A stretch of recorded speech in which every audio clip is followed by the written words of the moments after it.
डर एक एहसास में आपका स्वागत है। इस चैनल पर आपको देखने को मिलती हैं डरावनी और सच्ची भूतिया घटनाएं। तो अब तक अगर आपने ये चैनल सब्सक्राइब नहीं किया है तो जल्दी कर लें। तो अब शुरू करते हैं हमारी आज की कहानी। ये बात तब की है जब मैं जापान में था।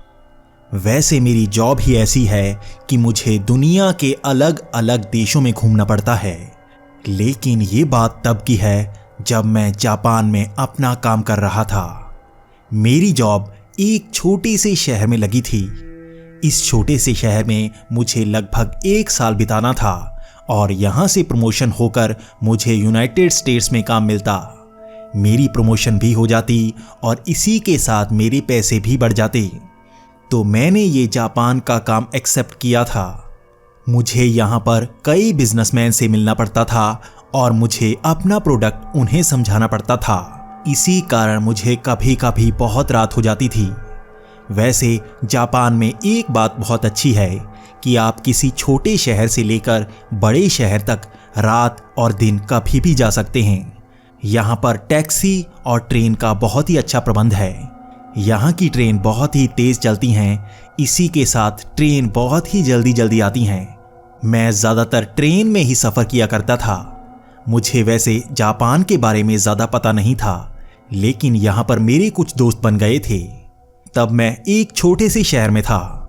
यहाँ पर मुझे लगभग 1 महीना रहना था। उसके बाद मुझे बड़े शहर में शिफ्ट होना था, लेकिन वो 1 महीना मेरी जिंदगी का सबसे डरावना महीना था।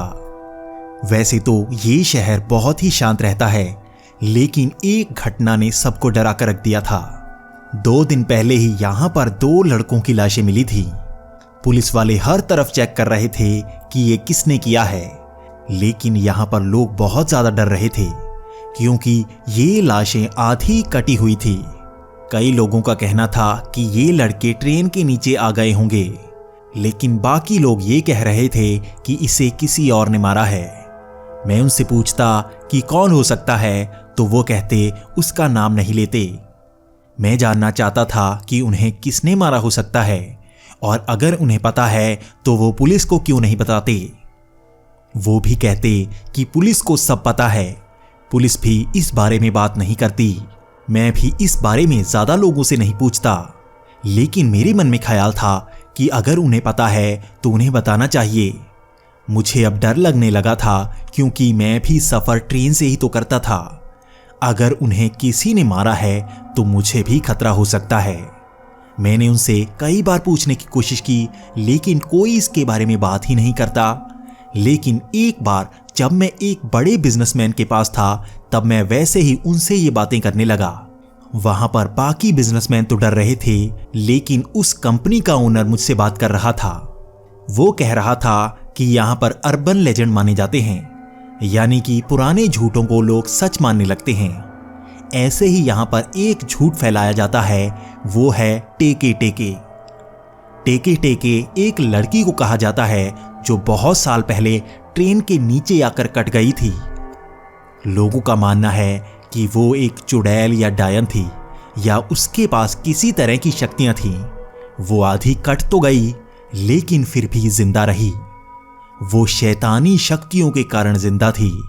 इसीलिए लोग कहते हैं कि वो शैतानी लड़की ट्रेन स्टेशंस के आसपास रहती है। लोगों को वो ऐसे ही आधा काट देती है और मार देती है। हो सकता है ये उसने किया हो। ऐसा कहकर वो हंसने लगा। वो कहने लगा, तुम इन बातों पर यकीन तो नहीं करते? तुम तो कहीं और से आए हुए हो, तुम जापान के नहीं हो, तो इन बातों पर यकीन मत करना। बेवजह डरना मत। हो सकता है कोई और कातिल हो, इसलिए ध्यान जरूर रखना और रात को ट्रेन में सफर कम ही करना। अगर करना भी तो सेफ ही रहना। मैंने भी उसकी बात मान ली। पहले तो मैं थोड़ा डर रहा था कि ये टेके टेके आखिर क्या चीज है। बाद में उसकी बातें सुनकर मुझे भी लगा कि लोग ऐसे ही झूठ फैलाते रहते हैं, फालतू की डरावनी कहानियां बनाते रहते हैं। ऐसी तो बहुत सारी कहानियां होंगी जो ऐसी डरावनी होंगी, उनसे भी इसे मिलाया जा सकता है। वैसे मैंने भी कई भूत प्रेतों की कहानियां सुनी हैं, लेकिन जापान में तो ये बड़ी ही अजीब तरीके से सुनाई जाती हैं। उस बिजनेसमैन से मैं ऐसे ही बातें करता जा रहा था। बातें करते करते कब बहुत अंधेरा हो गया मुझे पता ही नहीं चला। उसकी बिल्डिंग में बिल्कुल पता नहीं चलता कि कितना अंधेरा हो चुका है। टाइम भी लगभग रात के 9 बज गए थे। मुझे अब अपने शहर जाना था। काफी रात हो गई थी और सफर भी लगभग 1 से 1.5 घंटे का था। ऐसे ही करते करते मुझे लगभग 11 बजने वाले थे, तो मैं लगभग 11 बजे के करीब अपने शहर पहुंचा। मैं आपको बता दूं, मैं उस दिन ट्रेन से ही गया था। वो दिन मेरे लिए सबसे अजीब दिन था। मैं पूरी ट्रेन में अकेला था, लेकिन मुझे डर नहीं लग रहा था, क्योंकि जापान की ट्रेन इतनी अच्छी होती हैं कि आपको बिल्कुल डर नहीं लगता। लेकिन मेरे साथ वहां कोई नहीं था। शायद आगे लोग होंगे, मुझे नहीं पता। पीछे लोग कम ही चढ़ते हैं, लेकिन मैं पीछे ही चढ़ा था और आराम से अकेला ही बैठा था। इतनी रात को मैं जाकर अपने शहर पहुंचा था। मैं जैसे ही ट्रेन से उतरा और मैं बाहर निकला, मुझे काफी प्यास लगी थी और मैंने पास से पानी लेना सही समझा।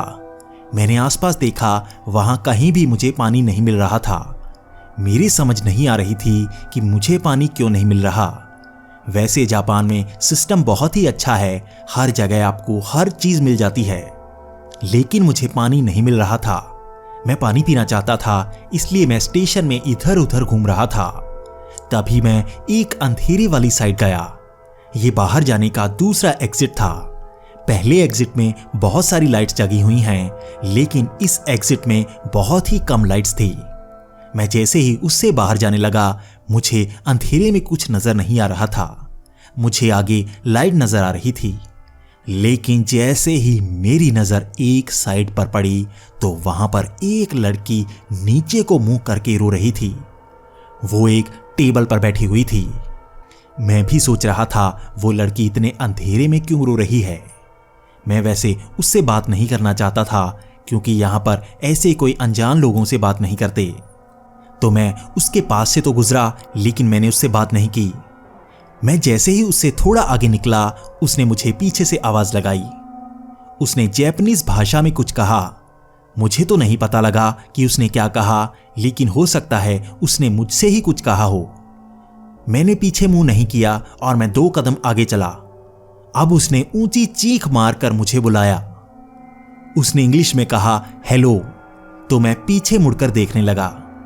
मैं जैसे ही पीछे मुड़ा तो वो मेरी तरफ देख रही थी। मैंने उससे कहा यस प्लीज, तो उसने इसका जवाब नहीं दिया, बल्कि हंसने लगी। वो बड़ा ही अजीब सी हंस रही थी। मैं सोच रहा था कि वो क्या कर रही है। तभी मैं आगे को चल पड़ा। मैं अब लाइट में आ गया था। वो लड़की पीछे से अब भी हंसे जा रही थी। मैं जैसे ही लाइट में आया, मैं वहां जाकर खड़ा हो गया और पीछे मुड़कर जब मैंने देखा तो वो लड़की मेरी तरफ आ रही थी। मेरे होश उड़ गए थे, क्योंकि वो लड़की बिल्कुल वैसी लग रही थी जैसी उस बिजनेसमैन ने बताई थी। उस लड़की का नीचे का धड़ नहीं था, उसके सिर्फ हाथ और ऊपर का धड़ था। वो अपने हाथों से चलकर मेरी तरफ आ रही थी। मैं अंदर तक डर गया था। क्या ये वही लड़की हो सकती है? वो अभी अंधेरे में थी। मुझे समझ नहीं आ रही थी कि ये कैसे हो सकता है। आखिर कोई ऐसे आधा कटा हुआ जिंदा कैसे हो सकता है? मैं 4 कदम पीछे हट गया। वो जैसे ही धीरे धीरे करके लाइट में आई तो मेरे होश उड़ गए। वो सच में आधी कटी हुई थी। उसके नीचे वाले हिस्से से जैसे खून सा टपक रहा था, लेकिन वो खून जैसे ही फर्श पर पड़ता वो गायब हो जाता।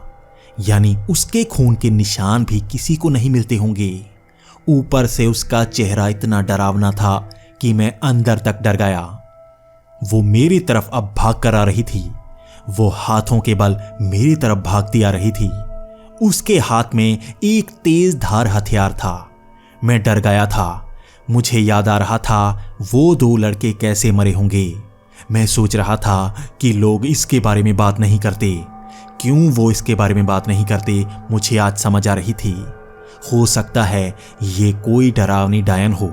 मैं वहां से बड़ी ही तेजी से भाग रहा था और मुझे ऐसा लग रहा था जैसे वो हाथों के बल मुझसे भी ज्यादा तेज भाग रही है। मैं जैसे ही ट्रेन स्टेशन से बाहर निकलने वाला था, वो मेरे बहुत ही करीब आ गई थी। उसने एक हाथ घुमाया और उसके हाथ में जो था उसने मेरी टांग पर एक कट डाल दिया, लेकिन मैं डरा नहीं। मैं भागता हुआ स्टेशन के बाहर निकल आया। बाहर काफी लोग थे और मैं देख रहा था वो उसी अंधेरे में खड़ी है। वो मेरी तरफ घूर रही थी। वहां पर खड़े एक आदमी को मैंने बुलाया और मैंने कहा, वो देखो पीछे, वो मेरे पीछे पड़ी है। उसने जैसे ही पीछे देखा तो वहां पर कोई नहीं था। मुझे भी वो नजर नहीं आ रही थी। मैं सोच रहा था कि ऐसे कैसे हो सकता है। वो उस खाली सी टनल से बिल्कुल गायब हो चुकी थी। इतनी तेजी से वो कहां गई होगी। मैं अंदर तक डर गया था और मैंने उससे ज्यादा बात नहीं की, क्योंकि मुझे पता है उसके बारे में कोई बात नहीं करता। अगर मैं उससे बात करता तो वो वहां से चला जाता। तो मैंने बात नहीं की और मैंने ये भी सोचा कि मुझे पुलिस को बताने में भी कोई फायदा नहीं होगा। उस रात मैं ऐसे ही अपने घर आ गया। घर आकर मैंने अपनी टांग देखी तो उस पर छोटा सा कट का निशान था। मुझे खुशी थी कि मैं बच गया। अगर मैं तेज नहीं भागता तो ये कट बड़ा भी हो सकता था और हो सकता था वो मुझे पकड़ लेती।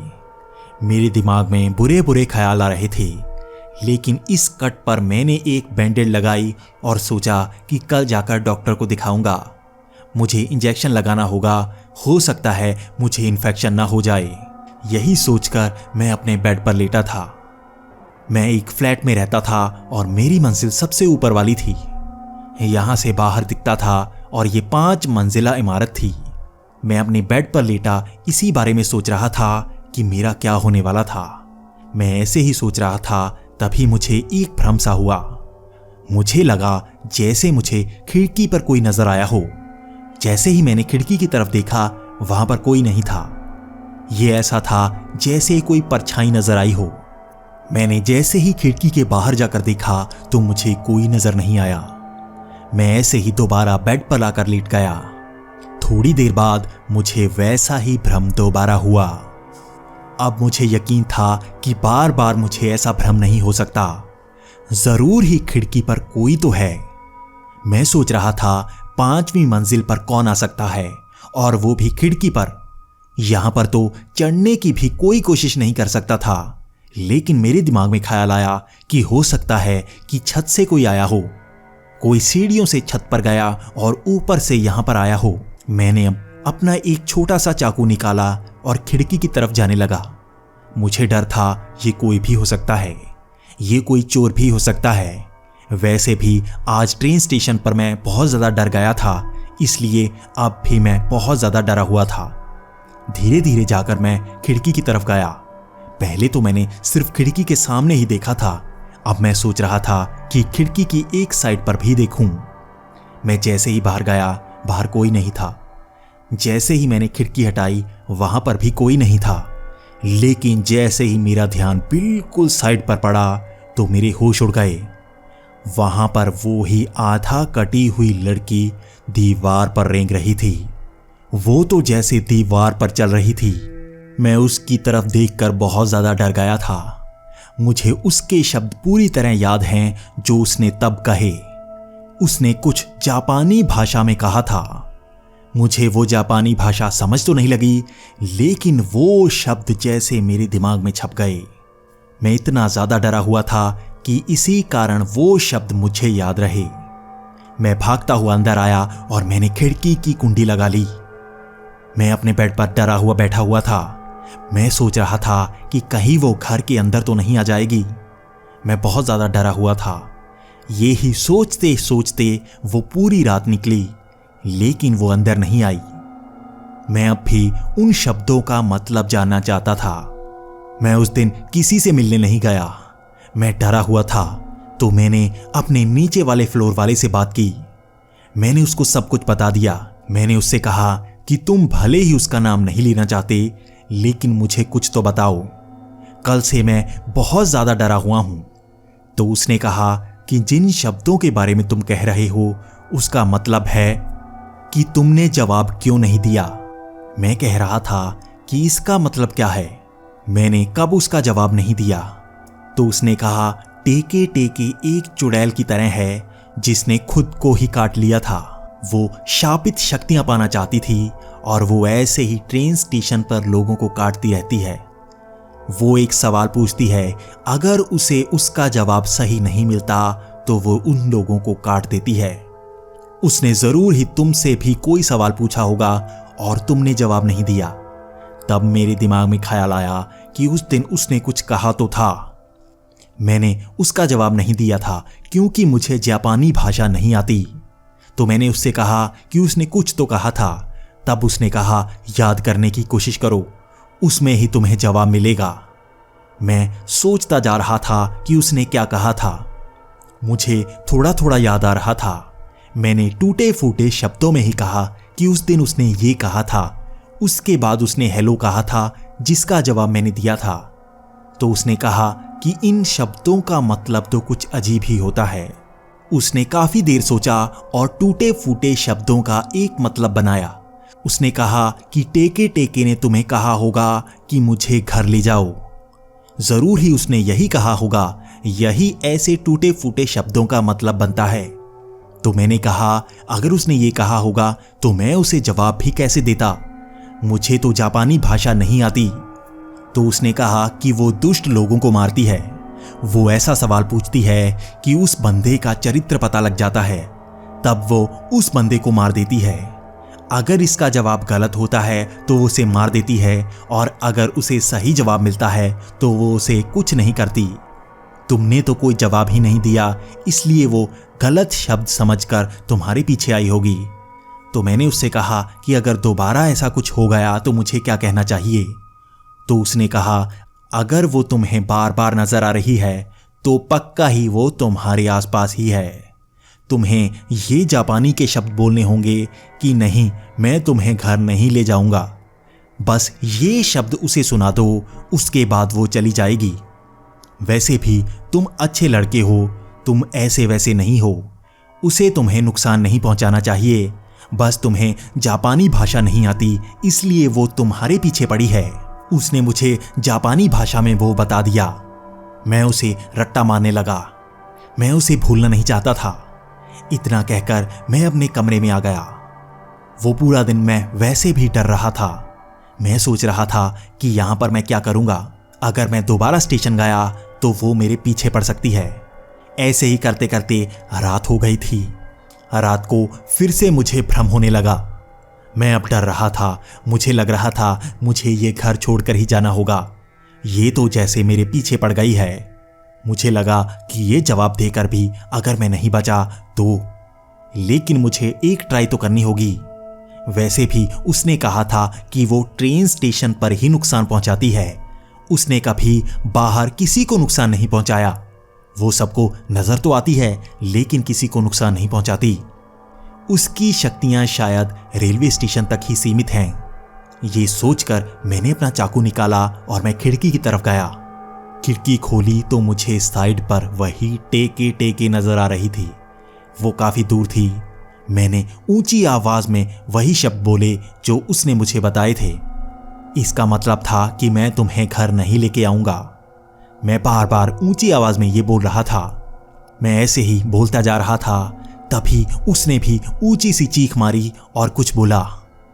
ये बहुत ही ऊंची चीख थी और उसने बहुत ही ऊंची आवाज में कुछ बोला था। ये आवाज आसपास की सब बिल्डिंगों में गूंज रही थी। ये शब्द मेरे दिमाग में फिर से छप गए थे। इतना डरा हुआ इंसान आखिर सब कुछ याद ही तो कर लेता है। इतना सुनते ही 2 कदम मैं पीछे हट गया। बाद में जैसे ही मैंने उस तरफ देखा तो वहां पर वो नहीं थी। मैं सोच रहा था कि वो चली गई होगी, लेकिन हो सकता है वो यहीं कहीं हो। उसके बाद मुझे वो भ्रम कभी नहीं हुआ। मैं वो शब्द याद कर रहा था। मैं भागता हुआ नीचे वाली बिल्डिंग वाले उस लड़के के पास गया। मैंने उससे कहा कि उसने ये कहा है। उसने कहा, हाँ, मुझे भी सुनाई दिया था। इतनी ऊंची आवाज में किसी ने कुछ कहा है, यहां तक सुनाई दिया था। तो मैंने उससे पूछा कि इसका मतलब क्या है, मुझे जल्दी बताओ। तो उसने कहा, इसका मतलब है तो मैं चली जाती हूं। मैंने कहा, क्या मतलब बना इसका? क्या वो मुझे छोड़ देगी या अब भी मेरा पीछा करेगी? तो उसने कहा, ऐसा कहने पर वो दूर चली जाती है, वो तुम्हें छोड़ देती है। मैं अब खुश था कि हो सकता है वो चली गई। इसके बाद मैं ये भी सोच रहा था कि हो सकता है वो चालाक हो, जब मैं स्टेशन जाऊं वो मुझ पर हमला कर सकती है। इसके बाद कई दिनों तक मुझे कोई भ्रम नहीं हुआ। एक हफ्ते बाद मुझे हिम्मत हुई ट्रेन स्टेशन जाने की। मैं दिन के वक्त ही ट्रेन स्टेशन जाता और कभी रात के वक्त वहां नहीं होता। मैं सारा काम पहले ही निपटा लेता। लगभग 3 महीने बाद मुझे किसी कारणवश अंधेरे में आना ही पड़ा। मैं डर रहा था, फिर से मैं अकेला था।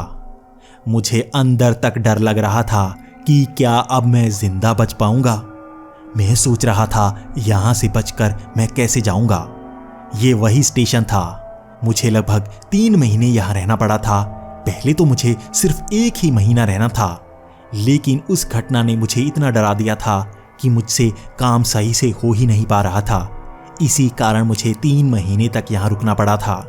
ये कुछ आखिरी दिन थे और इसी वक्त में मुझे रात में आना पड़ा था। मेरा दिमाग चल रहा था कि मैं जिंदा बचूंगा या नहीं। फिर से उसी अंधेरे से मुझे निकलना था।